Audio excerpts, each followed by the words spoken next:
Hello friends, welcome to SSC coaching centre. दोस्तों, आज मैं आपके लिए गणित के बहुत ही इंपॉर्टेंट क्वेश्चन लेकर के आया हूं। वीडियो आप पूरा देखिएगा जिससे कि सभी क्वेश्चन आपको अच्छे से समझ में आ जाएं और इनको करने का जो शॉर्ट ट्रिक हम बताते हैं वो आप सीख जाएं। तो चलिए स्टार्ट करते हैं। पहला सवाल है, ए और बी की वर्तमान आयु का योग 22 वर्ष है।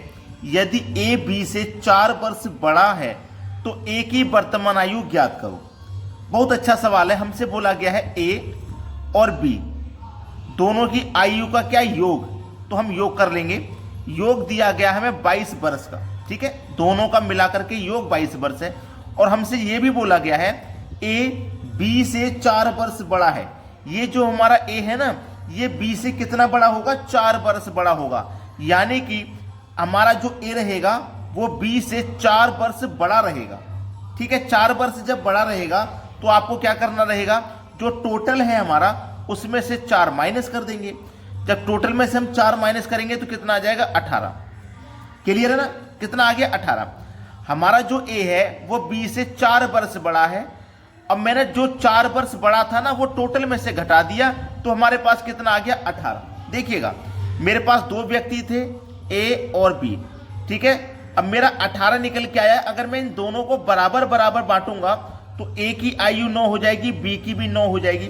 ये कब है? 4 माइनस करने के बाद, ठीक है। दोनों को मैंने बराबर बराबर बांटा तो कितना आ गया? 18 आ गया। अब मुझे तो चाहिए दोनों का योग 22 दिया गया है और ए मेरा 4 वर्ष बड़ा भी होना चाहिए। तो जो मैंने टोटल में से 4 माइनस किया था उसे ए की आयु में जोड़ दूंगा, क्योंकि ए मेरा 4 वर्ष बड़ा है। तो 9 और 4 कितना हो जाएगा? ये 13। और बी कितना हो जाएगा? बी तो आपका 9 है, तो आपका ए की जो आयु है वो 13 वर्ष है और बी की 9 है। अगर आप दोनों को जोड़ते हैं तो 22 हो जाएगा। उम्मीद करता हूं सभी को अच्छे से समझ में आ गया। 13 वर्ष पूछा गया है, ए की वर्तमान आयु तो 13 वर्ष। सी ऑप्शन प्रश्न का बिल्कुल सही जवाब। आप आसानी से बना पाओगे इन सवालों को। अब देखते हैं अगला प्रश्न। अगला प्रश्न है, एक्स से चिन्हित मान ज्ञात कीजिए। यानी कि एक्स का मान हमें बताना है क्या है। और हमारे पास जो समीकरण है उसको देख लेते हैं।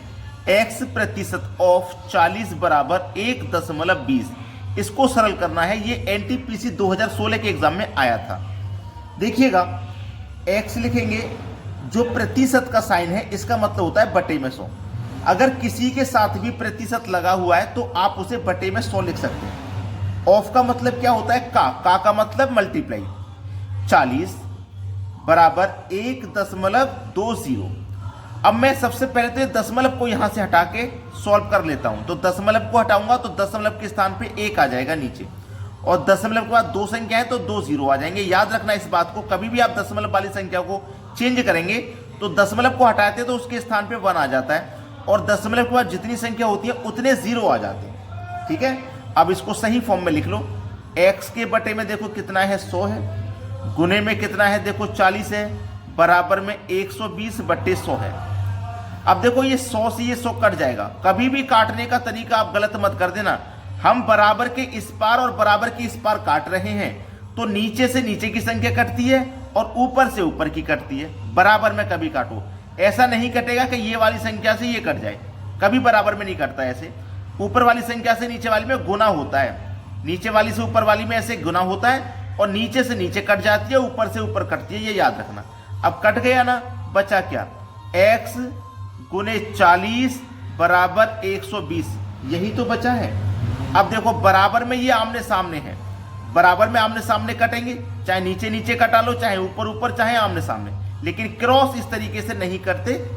अब 40 से कटाऊंगा मैं 120 को तो ये 3 बार में कट जाएगा, और इधर क्या बचा? x। हमको x का ही मान बताना था जो कि 3 है।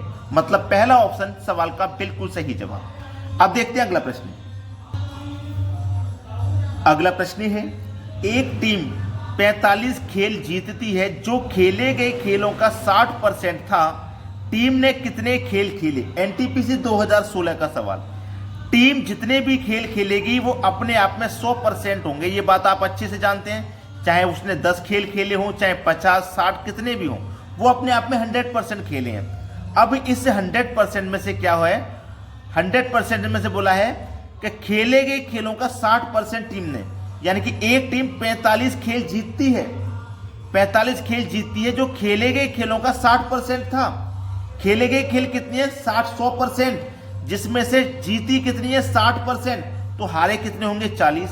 भाई 100% खेले हैं तो 40% हारे होंगे, तभी तो 60% जीते हैं। कितना जीते हैं 60%। अब जीतने की संख्या 60% है और रियल में है 45 जीती है, तो 60% की वैल्यू कितने के बराबर 45 के। उसने पूछा कितने खेल खेले, 100% खेल खेले, 100% का मान बताना है। तो जब 60% का मान 45, तो 100 का कैसे पता करते हैं, 60 से डिवाइड कर दो, 100% का मान निकालने के लिए 100 से मल्टीप्लाई कर दो, ऐसे निकालते हैं, बस हो जाएगा आंसर। चलिए इसको कटा लेते हैं, आपके प्रश्न का आंसर आ जाएगा। यहाँ कटाऊंगा, देखो 0 से 1 0 ये कट जाएगा, 2 से कटेगा 3 बार में, 2 से कटेगा 5 बार में, 3 से कटा दूंगा 45 को तो 15 बार में, 15 का और 5 का गुना हो जाएगा 15 पंजे 75। ये आपके प्रश्न का बिल्कुल सही जवाब हो जाएगा 75। कितने खेल खेले उसने खेले 75 खेल। बी ऑप्शन प्रश्न का बिल्कुल सही जवाब। अब देखते हैं अगला प्रश्न। अगला प्रश्न है, अनिल के वेतन में 40% की कमी की गई और उसके बाद उसमें 40% की वृद्धि की गई, उसके वेतन में अंतिम हानि प्रतिशत ज्ञात कीजिए। बहुत अच्छा सवाल है। अनिल का जो भी वेतन होगा हम मान लेते हैं कि वो 100 रुपये है, 100% मान लो चाहे 100 रुपये मान लो, ठीक है, आपने मान लिया 100 रुपये है। अब 100 रुपये वेतन है, उस पर हम 40% की कमी करेंगे, तो 100 का 40% तो 40 ही होता है, मतलब 40 की क्या हो जाएगी कमी, तो वेतन घट के कितना रह जाएगा 60 रुपया, 60 रुपया घट के रह जाएगा। फिर इसमें हम क्या करेंगे 40% की वृद्धि। अब 60 में हम क्या करेंगे 40% की वृद्धि, 60 में 40% की वृद्धि करेंगे, तो हम क्या करेंगे 60 का 40% निकालेंगे, परसेंट का मतलब बटे में 100, तो 2 जीरो से आपके 2 जीरो कट जाएंगे, 6 चौकू 24, यानी कि 24 की वृद्धि होगी। 40% का मतलब 24 की वृद्धि होगी, तो हम इसमें 24 जोड़ेंगे।